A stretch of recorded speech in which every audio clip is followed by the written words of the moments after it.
Hello ക്രിമിക്സ്. അങ്ങനെ India New Zealand തമ്മിലുള്ള രണ്ടാം ഏകദിനത്തിൽ ഇന്ത്യക്ക് 7 വിക്കറ്റിൻ്റെ തോൽവി. വഡോദരയിൽ തോൽവിക്ക് രാജ്കോട്ടിൽ പകരം വീട്ടി ന്യൂസിലാൻഡ്.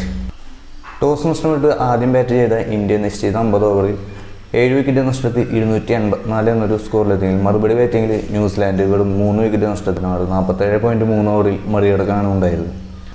അങ്ങനെ പരമ്പര 1-1 സമനിലയിലാവുകയും ചെയ്തു. 117 ബോളിൽ 131 റൺസ്, അതായത് 11 ഫോറും 2 സിക്സും ഉൾപ്പെടെ 131 റൺസ് എടുത്ത ഡാരി മിച്ചലാണ് ഇന്നലെ പ്ലെയർ ഓഫ് ദി മാച്ചായി തിരഞ്ഞെടുത്തത്. കഴിഞ്ഞ മത്സരത്തിലും ഡാരി മിച്ചലിന് നല്ലൊരു ഇന്നിങ്സ് കണ്ടു. ഈ മത്സരത്തിലും ഡാരി മിച്ചലാണ് ന്യൂസിലൻഡിൻ്റെ വിജയശില്പിയായി മാറിയത്. അപ്പോൾ മത്സരത്തിൻ്റെ കൂടുതൽ വിശേഷങ്ങളിലേക്ക് വരാം. നിങ്ങൾ ഈ ചാനലൊന്ന് തുറന്ന് കാണുക, ചാനലൊന്ന് സബ്സ്ക്രൈബ് ചെയ്യുക, ലൈക്ക് ചെയ്യുക, ഷെയർ ചെയ്യുക. ഇന്നലത്തെ മത്സരത്തെക്കുറിച്ചുള്ള അഭിപ്രായങ്ങളൊക്കെ ഒന്ന് കമൻറ്റും ചെയ്യുക. അപ്പോൾ ബാക്കി വിശേഷങ്ങളിലേക്ക്. ടോസ് നഷ്ടപ്പെട്ട് ബാറ്റിംഗ് ഇറങ്ങി ഇന്ത്യയുടെ ഇന്നിങ്സ് ഓപ്പൺ ചെയ്ത് ശുഭ്മാൻ ഗില്ലും രോഹിത് ശർമ്മയും കൂടിയാണ്. ഇരുവരും കൂടി ആദ്യ വിക്കറ്റിൽ 70 റൺസിൻ്റെ പാർട്ട്ണർഷിപ്പാണ്. രോഹിത്തും ഗില്ലും കൂടി വളരെ ശ്രദ്ധയോടുള്ള കളിയായിരുന്നു. ആ പിച്ചിനൊന്ന് മനസ്സിലാക്കിയാൽ കുറച്ച് ടൈം എടുത്ത പോലെ തോന്നി. വളരെ കുറേ ബോളുകളൊക്കെ നേരിട്ട ശേഷമാണ് ഇവൻ രോഹിത് പോലും 10 പന്ത് കളഞ്ഞ ശേഷമാണ് ഒരു റണ്ണ് എടുക്കുന്നത്. അതായത് 10 ബോളുകൾ നേരിട്ട ശേഷമാണ് അദ്ദേഹത്തിൻ്റെ അക്കൗണ്ട് ഓപ്പൺ ചെയ്യുന്നത്. അതുപോലെ തന്നെ ശുഭ്മാൻ ഗില്ലും ഒപ്പത്തിനൊപ്പം ഒരു ടെസ്റ്റ് മാച്ച് പോലെയായിരുന്നു. ആദ്യം 5 ഓവറുകൾ 6 ഓവറുകൾ, അതിനുശേഷമാണ് പിച്ചൊക്കെ ഒന്ന് മനസ്സിലായ ശേഷം കൂളായി ബൗണ്ടറികൾ നേടുന്നു. അങ്ങനെ റൺസ് കണ്ടെത്തി ഏകദേശം 10 ഓവർ കഴിയുമ്പോൾ തന്നെ 50 അബോവ് സ്കോർ നേടുന്നു. എന്നാൽ 13-ാം ഓവർ കഴിഞ്ഞ ക്രിസ്റ്റ്യൻ ക്ലാർക്കായിരുന്നു രോഹിത് ശർമ്മയെ പുറത്താക്കി ന്യൂസിലാൻഡിന് ഒരു ബ്രേക്ക് ത്രൂ നൽകിയത്. 38 ബോളിൽ 23 റൺസായിരുന്നു രോഹിത് ശർമ്മയുടെ ഇന്നലത്തെ ആ ഒരു ഇന്നിങ്സിലെ സമ്പാദ്യം. വളരെ ഒരു റെയറായി കാണുന്ന ഒരു ഇന്നിങ്സാണ് രോഹിത് ശർമ്മ. അങ്ങനെയൊന്നും ബോൾ മിസ്സാക്കി കളയുന്ന ഒരു ആളൊന്നുമല്ല.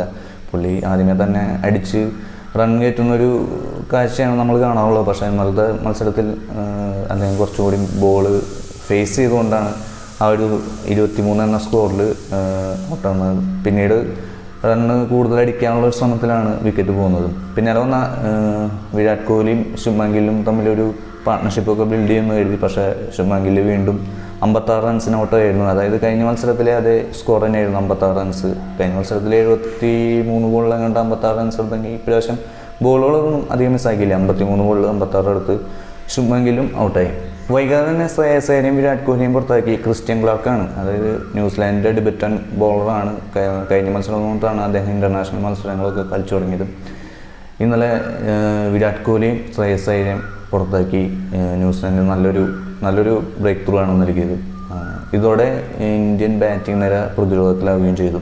ശ്രേയസ് അയ്യർ കഴിഞ്ഞ മത്സരത്തിലും ഒരു അനാവശ്യ ഷോട്ടും ഇപ്രാവശ്യവും ബോൾ കുറച്ച് എടുത്ത് ഫേസ് ചെയ്തെങ്കിലും കുറച്ചും കൂടി ക്ഷമ കാണിക്കേണ്ടതായി തോന്നി. അദ്ദേഹം 17 ബോളിലാണ് ഒരു 8 റൺസ് എടുത്ത് പുറത്താകാനുണ്ടായത്. അതുപോലെ വിരാട് കോഹ്ലിയും ആദ്യം ഒരു 4 അടിച്ച് തുടങ്ങിയെങ്കിലും പിന്നെ പുള്ളി ബോളൊക്കെ ഫേസ് ചെയ്ത് പിച്ചൊക്കെ മനസ്സിലായി. അതായത് ഒരു തേർഡ് മാനിലേക്ക് ജസ്റ്റ് തട്ടിയിടാനുള്ളൊരു ചെറിയൊരു ശ്രമത്തിനിടെ ബോൾ കുറച്ചുകൂടി താഴ്ന്നാണ് തോന്നുന്നത്. അതുകൊണ്ട് അദ്ദേഹം ബോൾഡ് ആവുകയും ചെയ്യുന്നത്. അതുപോലെ തന്നെ വിരാട് കോഹ്ലി എന്നാൽ മറ്റൊരു റെക്കോർഡ് കൂടിയും ബ്രേക്ക് ചെയ്തു. സച്ചിൻ്റെ കിവീസിനെതിരെ ഏറ്റവും കൂടുതൽ റൺസ് ഇടുന്ന ODIയിൽ ഏറ്റവും കൂടുതൽ റൺസ് ഇടുന്ന താരം എന്നല്ല വിരാട് കോഹ്ലിയായി. കഴിഞ്ഞ മത്സരത്തിൽ മോസ്റ്റ് റൺസിൽ 2ാം സ്ഥാനത്ത് എത്തിയിരുന്നു കുമാർ സംഗകാരി മറികടന്ന്. അതുപോലെ ഇന്നലെ വിരാട് കോഹ്ലി മറ്റൊരു റെക്കോർഡ് കൂടിയും മറികടക്കുകയാണ് ഉണ്ടായത്. വിരാട് കോഹ്ലി ഓരോ മത്സരം കഴിയുന്നതോടും ഓരോ റെക്കോർഡുകളാണ് ബ്രേക്ക് ചെയ്തുകൊണ്ടിരിക്കുന്നത്.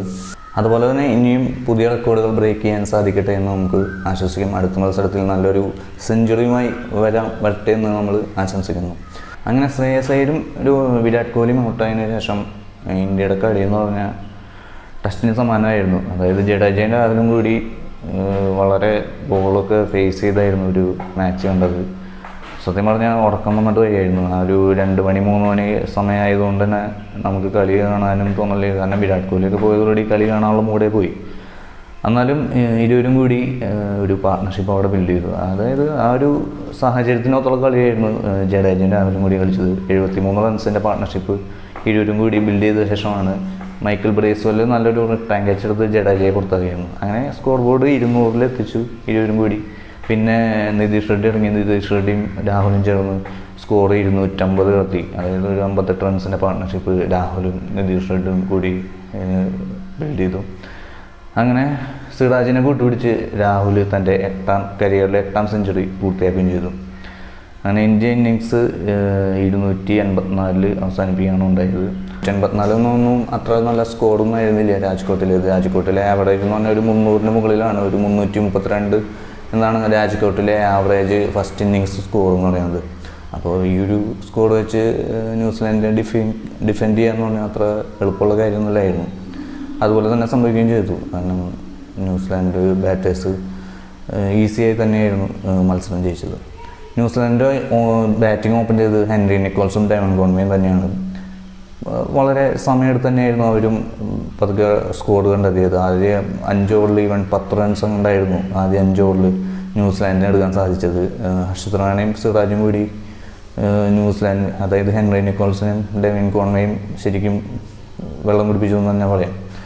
ഡെവിൻ കോൺവേയെ പുറത്താക്കി ഹർഷിത് റാണയും തട്ടിമുട്ടി കളിച്ച ഹെൻറി നിക്കോൾസനെ പുറത്താക്കി പ്രസിദ്ധ് കൃഷ്ണയും ഇന്ത്യ മത്സരത്തിലേക്ക് തിരിച്ചു കൊണ്ടുവന്നെങ്കിലും 3ാം വിക്കറ്റിൽ ഒത്തുചേർന്ന ഡാരി മിച്ചലും വില്യങ്ങും ചേർന്ന് ഇന്ത്യയിൽ നിന്ന് മത്സരം തട്ടിയെടുക്കുകയായിരുന്നു എന്ന് തന്നെ പറയാം. 162 റൺസിൻ്റെ പാർട്ണർഷിപ്പാണ് 3ാം വിക്കറ്റിൽ ഇരുവരും കൂടി നേടിയത്. എന്നാൽ 39ാം ഓവറിൽ നിതിർ ഷെട്ടിക്ക് ക്യാച്ച് നൽകി വില്യങ്ങ് മടങ്ങിയെങ്കിലും കുൽദീപ് യാദവാണ് വില്യങ്ങിൻ്റെ വിക്കറ്റ് എടുത്തത്. ഗ്ലെൻ ഫിലിപ്സിനെ കൂട്ടുപിടിച്ച് ഡാരി മിച്ചൽ ന്യൂസിലാൻഡിനെ വിജയത്തിലേക്ക് എത്തിക്കുകയായിരുന്നു. ഡാരി മിച്ചലിനെ പുറത്താകാനുള്ള ഒരു ചാൻസ് പ്രസിദ്ധ് കൃഷ്ണ ഒരു ക്യാച്ച് വിട്ട് കളയുണ്ടായി. ഡാരി മിച്ചൽ സ്കോർ 80-ൽ നിൽക്കുമ്പോഴാണ് ഒരു അത്ര നല്ല ഈസി ക്യാച്ചൊന്നുമല്ല, എന്നാലും പുറത്താക്കാനുള്ള ഒരു ചാൻസ് പ്രസിദ്ധ് കൃഷ്ണ വിട്ട് കളയും. അതൊരു വലിയൊരു അടിയായി മാറി ഇന്ത്യക്ക്. കാരണം ഡാരി മിച്ചലിനെ പുറത്താക്കുകയാണെങ്കിൽ കളി ജയിച്ചു എന്ന് തന്നെ വേണമെങ്കിൽ പറയാം. കാരണം ഒരു എക്സ്പീരിയൻസ് കഴിഞ്ഞ മത്സരത്തിലും നിർണായക ഒരു ഇന്നിങ്സ് കളിച്ചു. ഈ മത്സരത്തിലും ന്യൂസിലാൻഡിനെ വിജയശില്പിയായി മാറിയത് ഡാരി മിച്ചലാണ്. അപ്പോൾ ഡാരി മിച്ചലിന് പുറത്താകാൻ തന്നെ കളി പകുതി ഇന്ത്യ ജയിച്ചു എന്ന് വേണമെങ്കിൽ പറയായിരുന്നു. ബട്ട് ആ ഒരു വലിയൊരു മിസ്റ്റേക്ക് ഇന്ത്യയുടെ ഭാഗത്തു നിന്നുണ്ടായി. അങ്ങനെ 47.3 ഓവറിൽ ന്യൂസിലാൻഡ് വിജയിക്കാനുണ്ടായത്. അതോടെ പരമ്പര 1-1 സമനിലയാവുകയും ചെയ്തു. അടുത്ത മത്സരം വരുന്നത് ഇൻഡോറിലാണ്. ഇതൊരു 18-ാം തീയതിയാണ്, അത് ഈ വരുന്ന ഞായറാഴ്ച. അപ്പോൾ ഈ ഒരു 1-1 സമനിലയോടുകൂടി അടുത്ത മത്സരം ഇരു ടീമുകൾക്കും വളരെ നിർണായകമായിരുന്നു. ഇരു ടീമിലും ഓരോ മാറ്റങ്ങളോടുകൂടിയാണ് ന്യൂസിലാൻഡ് ഇന്ത്യ 2ാം ഏകദിനം കളിച്ചത്. വാഷിംഗ്ടൺ സുന്ദറിന് പകരം നിതീഷ് കുമാർ റെഡ്ഡിയും അതുപോലെ കഴിഞ്ഞ മത്സരത്തിലുണ്ടായിരുന്ന ആദിത്യ അശോക്, ന്യൂസിലാൻഡ് ടീമിലുണ്ടായിരുന്ന ആദിത്യ അശോകിന് പകരം ലെനോക്സ് പുതിയ പ്ലെയറാണ്. അപ്പോൾ അടുത്ത മത്സരത്തിന് വിശേഷങ്ങളുമായി വീണ്ടും കാണാം. ബൈ.